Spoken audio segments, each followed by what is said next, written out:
ನಮಸ್ಕಾರ ಎಲ್ರಿಗೂ ಮನೆ ತಿಂಡಿ ತಿನಿಸು ಚಾನೆಲ್ಗೆ ಸ್ವಾಗತ. ನೀವು ಮೊದಲನೇ ಸಲ ನಮ್ಮ ಚಾನೆಲ್ಗೆ ಬರ್ತಿದ್ದೀರಾ ಅಂದರೆ ಸಬ್ಸ್ಕ್ರೈಬ್, ಲೈಕ್, ಶೇರ್ ಮಾಡೋದನ್ನು ಮರಿಬೇಡಿ. ಇವತ್ತು ನಾವು ಸಮ್ಮರ್ ಸ್ಪೆಷಲ್ ಸಬ್ಬಕ್ಕಿ ಸಂಡಿಗೆ ಹೇಗೆ ಮಾಡೋದು ಅಂತ ನೋಡೋಣ. ಇದಕ್ಕೆ ಬೇಕಾಗಿರೋ ಪದಾರ್ಥಗಳು ಸಬ್ಬಕ್ಕಿ, ಜೀರಿಗೆ, ಉಪ್ಪು, ಇಂಗು, ಹಸಿಮೆಣಸಿನ್ಕಾಯಿ ಪೇಸ್ಟು, ನೀರು. ನಾನಿಲ್ಲಿ 1 ಕಪ್ ಅಷ್ಟು ಸಬ್ಬಕ್ಕಿನ ಇಡೀ ರಾತ್ರಿ ನೆನೆಸಿಟ್ಕೊಂಡಿದ್ದೀನಿ. ನೀವು 4 ರಿಂದ 5 ಗಂಟೆ ನೆನೆಸ್ಕೊಂಡ್ರು ಸಾಕು. ನೋಡಿ, ಸಬ್ಬಕ್ಕಿ ಈ ಥರ ಬೆರಳಲ್ಲಿ ಹಿಂಗೆ ಹಿಸ್ಕಿದ್ರೆ ಹಿಟ್ಟು ಥರ ಆಗುತ್ತೆ. ಇಷ್ಟು ನೆನೆಸ್ಕೊಂಡ್ರೆ ಸಾಕು. ಈಗ ಒಂದು ಕುಕ್ಕರಲ್ಲೋ ಇಲ್ಲ ದಪ್ಪ ತಳದ ಪಾತ್ರೆಯಲ್ಲೋ ನೀರು ಕಾಯಿಸ್ಕೊಳ್ಳೋಣ.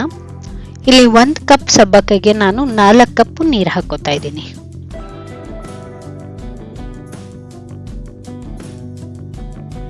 ಈ ನೀರು ಚೆನ್ನಾಗಿ ಕುದಿ ಬಂದಮೇಲೆ ನೆನೆಸಿಟ್ಟಿರೋ ಸಬ್ಬಕ್ಕಿ ಹಾಕಿ ಒಂದು 15 ನಿಮಿಷ ಕುದಿಸ್ಕೊಳ್ಳೋಣ ಚೆನ್ನಾಗಿ.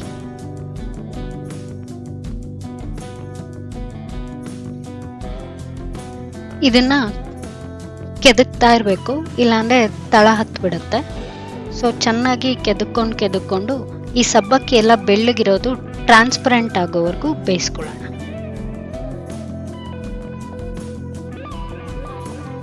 ನೋಡಿ, ಇದು ಕುದೀತಾ ಸಬ್ಬಕ್ಕಿ ಟ್ರಾನ್ಸ್ಪರೆಂಟ್ ಆಗೋದ್ರ ಜೊತೆ ಸ್ವಲ್ಪ ಗಟ್ಟಿನೂ ಆಗ್ತಾ ಬರುತ್ತೆ.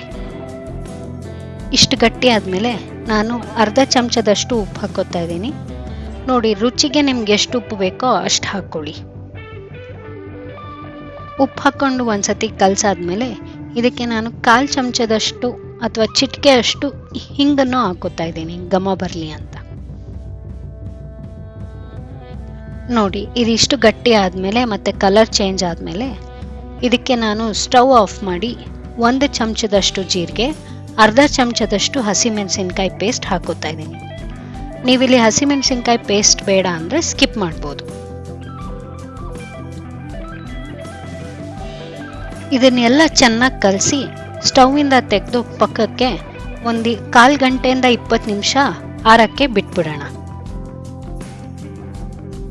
ಇದು ನೋಡಿ, ಆರ್ತಾ ಇನ್ನ ಗಟ್ಟಿ ಆಗ್ತಾ ಬರುತ್ತೆ. ಈಗ ಒಂದು ಪ್ಲಾಸ್ಟಿಕ್ ಶೀಟ್ ಮೇಲೋ ಇಲ್ಲ ಸಂಡಿಗೆ ಹಾರಕ್ಕೋ ಪೇಪರ್ ಮೇಲೋ ಈ ಥರ ಒಂದೊಂದು ಸೌಟ್ ತಗೊಂಡು ಸಂಡಿಗೆನ ಹರಡ್ಕೊಂಡು ಬಿಸಿಲಲ್ಲಿ 3 ರಿಂದ 4 ದಿನ ಒಣಗಿಸಿ.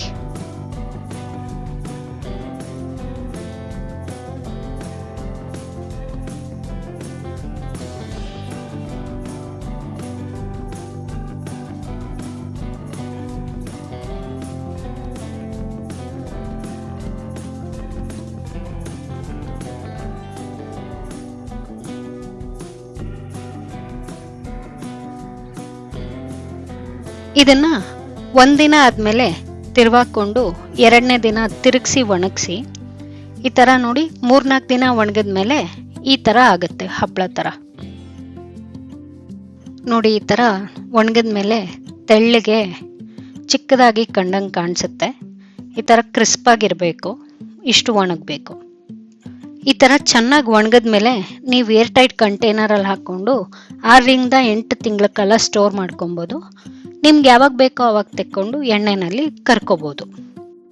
ನಾನಿಲ್ಲಿ ಒಂದು 4 ಎಣ್ಣೆಲಿ ಕರೆದು ತೋರಿಸ್ತಾ ಇದ್ದೀನಿ. ಒಣಗಿರೋದು ಚಿಕ್ಕದಾಗಿರುತ್ತೆ, ಆದರೆ ಬಿಸಿ ಎಣ್ಣೆಗೆ ಹಾಕಿದಾಗ ಅದು ಅರಳುತ್ತೆ.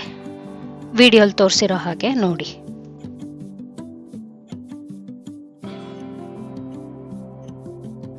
ಇದು ಹಬ್ಬಗಳಲ್ಲಿ ಇಲ್ಲ ಮಾಮೂಲಿ ಟೈಮಲ್ಲಿ ಸ್ನ್ಯಾಕ್ಸ್ ಆಗಿ ಇಲ್ಲ ಊಟಕ್ಕೆ ನೆಂಚ್ಕೊಂಡು ತಿನ್ಬೋದು.